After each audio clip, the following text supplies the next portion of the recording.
We went to Selmier State Forest, lured back by the promise of historic artifacts from our memories and from online research. What did we find? Well, not that.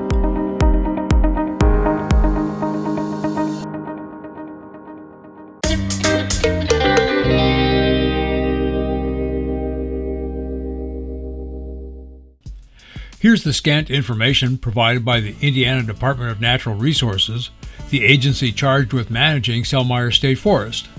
Quote, Selmier State Forest was donated to the state of Indiana by Mrs. Frank Selmier on behalf of her husband. Frank Selmier had a strong interest in the outdoors. He planted several acres on this property of pine, black locust, black walnut, sycamore, and tulip tree from 1921 to 1934. Most of the property was placed in Indiana's classified forest program between 1927 and 1931.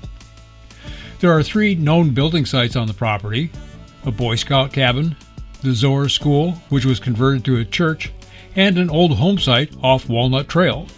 End of quote. The DNR also tempts us with this information of sites along their self-guided tour on the property. 1 mile, tree identification, successional areas, timber stand improvement practices, and a pond are features of this trail. White Pine Trail, Walnut Trail, Cabin Trail, Big Woods Trail. End of quote. We saw posts with reference numbers on them, but when we went to the trailhead kiosk, the maps we found there were general property maps, not maps of the features along the self-guided trail. And we never did find the former building sites.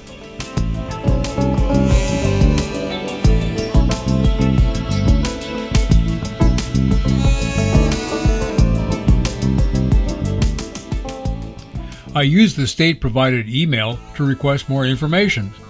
Several days have elapsed between my request and the production of this video, and so far, not a word. Whether the requested information arrives before this video is uploaded or not, I hope to get some details to warrant a return trip to Selmier. It was decades between this trip and our previous one. We'll go back sooner this time. It's a nice, low-effort hike. The property is well maintained. The paths are wide and level. And while there is no signage, we navigated the trails without difficulty, although we also heard stories of hikers getting lost and having to spend the night on the property. We can go that way or we can go this way. Well, the camera picks that. Which way? The camera has it now. We're in frame right now. So that's where we came in.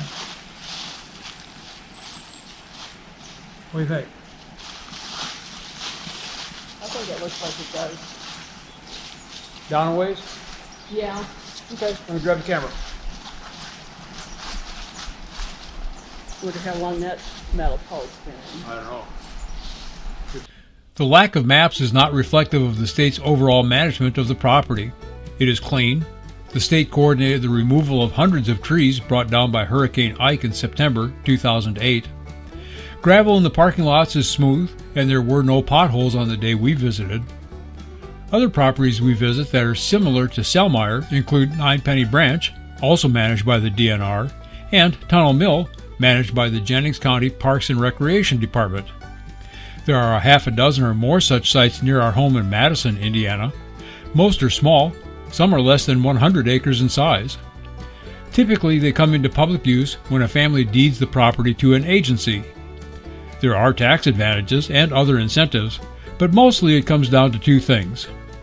One is to ensure prime property will not succumb to development. The other is that successive generations lack the desire and resources to continue managing the properties. In any event, we, the public, benefit. But there's a problem for the managing agencies. They can't very well refuse acceptance of these properties. Land is hard to come by, and the opportunity to take more land under managed protection is rare. Besides, the agency's image would be tarnished on multiple levels for such actions. On the other hand, resources are tight, and further dividing them among more properties is a tricky business.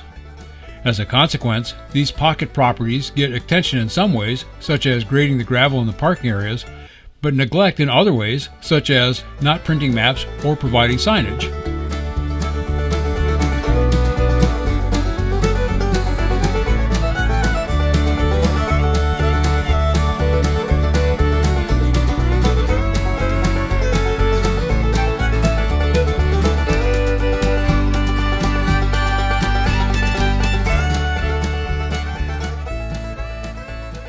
In any event, we had a good time and we are eager to go back.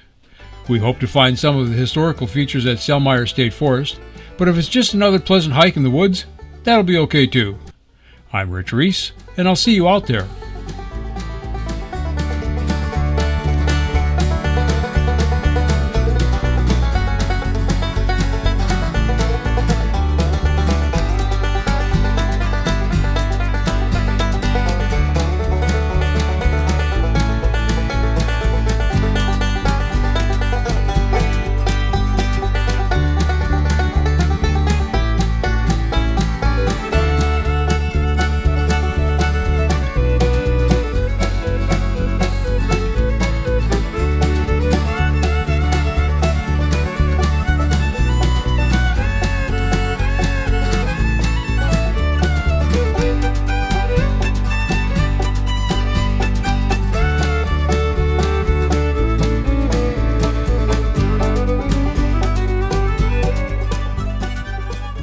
We finished our day with a late lunch at Lakeside Wood-Fired Pizza. We chose it because of the good reviews. We went in with high expectations, which were wildly exceeded. Oh, and ignore the disarray on the table. They were straightening up following a hectic lunch rush. My thanks to those supporting my efforts. You can do so on a monthly basis through Patreon or with a one-time contribution through PayPal. Links are in the description.